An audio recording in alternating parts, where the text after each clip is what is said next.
Tube Tamil cinema news. அஜித்தை tension செய்த stun கலைஞர்கள். ஆரம்பம் படத்தை அடுத்து சிறுத்தை சிவா இயக்கத்தில் அஜித் நடித்து வரும் படம் வீரம். இதன் படப்பிடிப்பு தற்போது ஹைதராபாத்தில் நடைபெற்று வருகிறது. வசன காட்சிகளை எடுத்து வந்த சிவா திடீரென்று செட் அமைத்து ஒரு சண்டை காட்சியை படமாக்கி கொண்டிருந்தாராம். அதில் தமிழ் சினிமாவை சேர்ந்த ஸ்டன் கலைஞர்கள் அஜித்துடன் நடித்துக் கொண்டிருந்தார்களாம். ஆனால் இந்த தகவல் ஆந்திரா ஸ்டண்ட் யூனியனை சேர்ந்தவர்களுக்கு தெரிய வர படப்பிடிப்பு தளத்துக்கு வந்து போர்க்கொடி பிடித்தார்களாம்.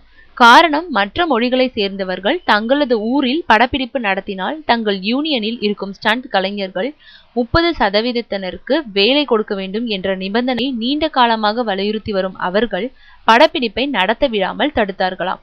இதனால் டென்ஷனான அஜித் சண்டை காட்சியை படமாக்குவதை உடனடியாக நிறுத்திவிட்டாராம். இப்போதுக்கு இந்த பிரச்சனையை தவிர்க்க வசன காட்சிகளை படமாக்குவோம் என்று மாற்று ஆலோசனை வழங்கினாராம். அதை அடுத்து அஜித், தமன்னா மட்டுமின்றி மற்ற நடிகர் நடிகைகளையும் ஆந்திராவுக்கு வர வைத்து வசன காட்சிகளை படமாக்கி கொண்டிருக்கிறாராம் சிறுத்தை சிவா.